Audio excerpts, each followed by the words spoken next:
Alright, so dito na naman po tayo sa Palawan Wildlife Rescue and Conservative Center. Okay, so dito nga po yan sa may Palawan, sa Puerto Princesa. As you look sa paligid natin, so ito yung pinaka-entrance nila.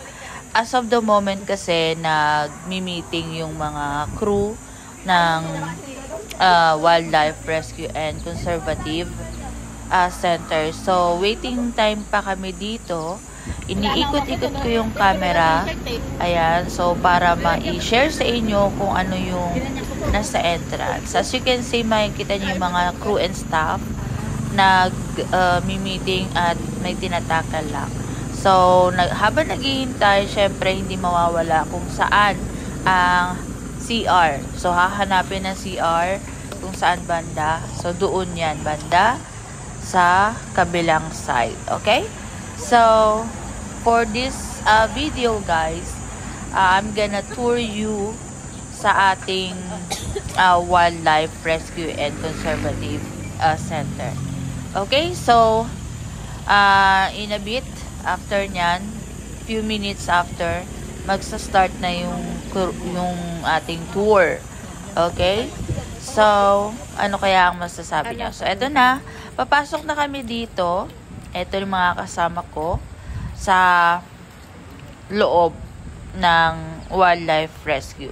So, titingnan natin kung ano yung bubungad sa atin sa pinaka-entrance talaga nila. Okay? So, let's go, guys. Ito, hinihintay ko lang na makapasok kaming lahat para pati ako pumasok na rin. Okay. So, ito yung pinaka-itsura niya sa pinaka-front view, sa pinaka-harap nung building. Ayan. Tapos, lalakad ka lang ng konti. Nandun na yung pinaka-entrance nila.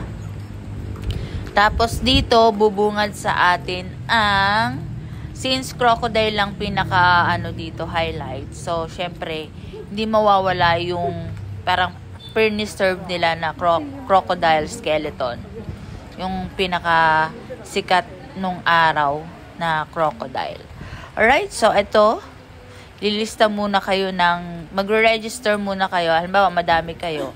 So, kahit isa lang sa inyo, magsusulat ng pangalan para makapasok. Okay? Halina guys, samahan nyo kami sa pagpasok dito sa loob ng Wildlife Rescue and Conservative Center.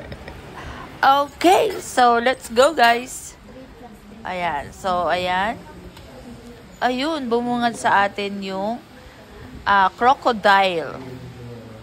Crocodile na preserve talaga nila. Nakakamangha kasi yung pinakabalat, nasa wall siya.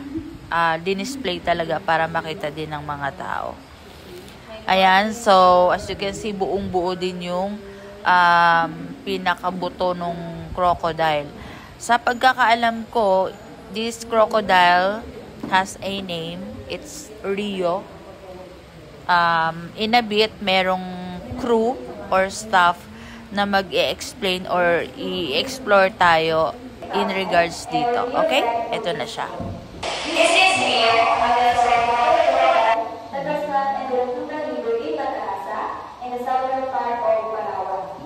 He is 17.6 feet or about 5 meters. This is Rio's root skin, which no longer has commercial value because ideally crocodile skin used for making bags comes from young saltwater crocodile that are 3 to 5 years old. Since Rio is 60 years old, his skin is too much processing by machine. However, here at the center, we do not torture crocodile skin or meat.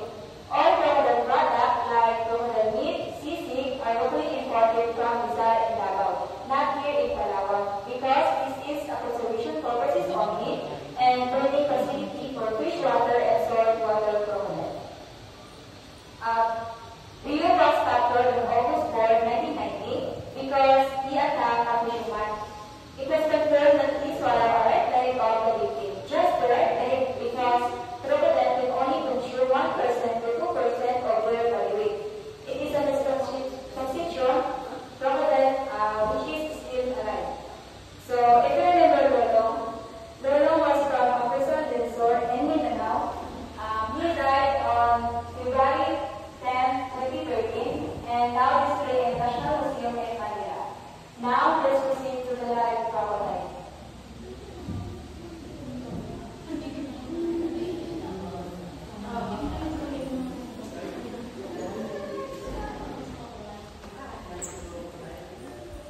So we also have other wildlife animals in the nature park. They don't have many displays because this is not a zoo.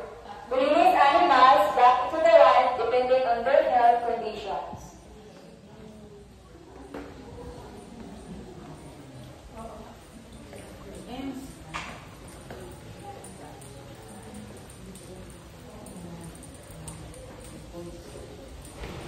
Alright, so dito po ay pupunta tayo sa totoong crocodile naman. Ayan. So, as you can see, gina-guide tayo ng staff ng Wildlife Rescue and Conservative Center. Gina-guide niya tayo kung saan tayo ngayon pupunta. Okay? So, ito na nga. Ito yung pinaka daan niya. Entrance naman papunta dun sa mga live na crocodile. So, dito makikita natin yung iba't ibang klase ng mga crocodile na galing sa mga iba't ibang klase ng tubig daw. Yeah, okay. So, dito, alright, makikita nyo ito, from fresh water na yan, na crocodile. Maliit pa siya. So, may signage naman. So, from fresh water na crocodile. Ayan, so maliliit pa yan. Bulinggit. Okay, fresh water. Lipat tayo sa kabila. As you can see, ganun din to. Okay? So, maliit pa siya. Baby crocodile. From freshwater again. Okay? So, let's navigate the tank. Ayan. So, maliit na crocodile. Sabi nga nila, sabihin natin maliit pa yan sa ngayon, pero sa mga susunod na mga buwan, taon, ako, mga ngain na yan ng tao. Alright, so mga professional lang talaga ang tanging nakakapag-alaga ng mga ganitong klase ng or uri ng hayop. Ayan, so ayan, makikita nyo marami sila. Mga crocodile babies. There you go. Okay. Yung iba nagmamatsyag lang. Okay. So, dito, kami na yung bahalang, ayan, inikot-ikot ko yung camera, diba? So, you can see us. Alright. So, dito kami yung bahalang tumingin sa mga crocodile. Then, dito, tahimik lang din dito. Bawal kasing mag-ingay. So, paglagpas namin dito, tsaka kami nag-iingay. Yun, pwede na mag-ingay. Pero pag nandito, ito quiet place only. Tapos, bawat tangke or yung pinaglalagyan ng mga crocodile, sisilipin mo lang sila.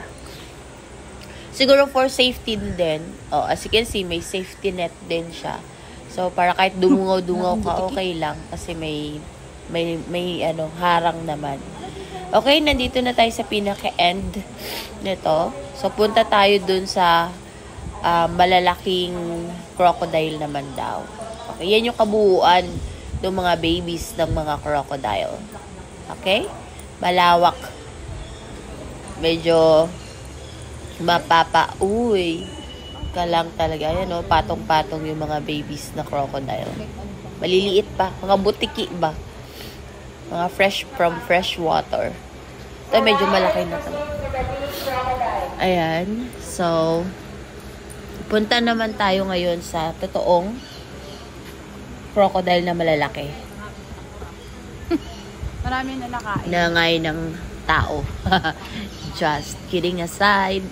Ayan. So, ito yung pinaka loob ng Wildlife Rescue and Conservative Center. So, as we walk through about dito, so, dito natin makikita yung iba't ibang klase ng malalaking crocodile. Okay, so, let me give the floor sa staff and crew ng Wildlife. Let's just listen about the descriptions in each and every crocodile. Marabakay. Marabak. Para na panagkalunin na. Marabak. 17 years old na to. Pagbigay galang, senior na siya. May naamoy siya tao. Dito naman po si Makmak. Si Makmak po yung pinakamahaba at pinakamatanda po ng buwaya. Ito po sila. 17 feet po yan siya. 70 to 80 years old. 17 feet. Parang naka-ay, 6 meters. Nakadaya na yun. Naka-diagonal siya. Maliit na siya sa 17 feet. Dito naman po si Kalayaan. 60 to 70 years old. 15.6 feet. Taba. Ano po? Pork, chicken, beef, and any kind of fish po. minsan guys. Tao, tita. Adobo. So ito po sila is freshwater crocodiles po. 5 to 8 years old. ang laki ng tiyan. 5 to 8 years old. Uy, dami Sabi lang po dito. resort, 5 years old po ito po.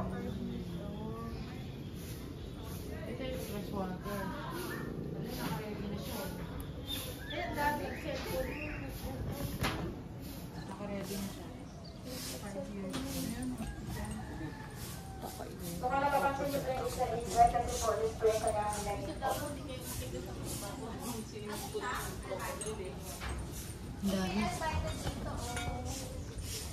Siguro si father mo. Nakakain siya ng sinisang mo. Dami, oh. Pag So lumaki ayun yan. naman po is si Hobby. 12 feet long, 20 to 25. Uy, nakanganga yung isa, ready to eat. Tawid po. Ang laki ng bunganga. May sipon siya. Ang laki ng bunganga. Doon siya humihina. Ah, Pinay. Kala ko Binay. 10 to 15 years old. Si Pinay mababa. Ano? Kaya ba talaga yung size na ano po, Philippine crocodile? Hindi ba na kayo neck part niya? Ayan, ang laki. Paano tayo lang yan, Dog? Sabi, ang laki. Pinag-exit siya si Pinay. Laking butiki. Mayroon di ba nagbibit na river tsaka Wala silang interrace. tsaka fish. Magtagpo sila ng dalawa. Nature. Oh. Saan kayo? Okay, dito, tinawag kami para mag-picture-picture. Ayan, memories to keep. Thank you so much for the selfies, pictures. Appreciated. Okay, so as you can see, tapos na yung mga crocodiles. Dito naman yung mga wildlife na na-rescue ng Wildlife Rescue and Conservative Center. So, dito, may mga snakes, may mga monkeys, may mga baboy ramo, iba't ibang klase. As you can see, nandito tayo sa reptile part, reptile mouse. So, yung snake, Tita, makikita mo dyan. grabe Ayan. naman. So, let's Yun see. yung magugulat ka kasi. Ay, nakapulupot. Siya ba yan? Oo. Ano naman nito? Ito pag Laki. meron ano, anong tawag niyan? Burmese python. Yan na yung select. Alright.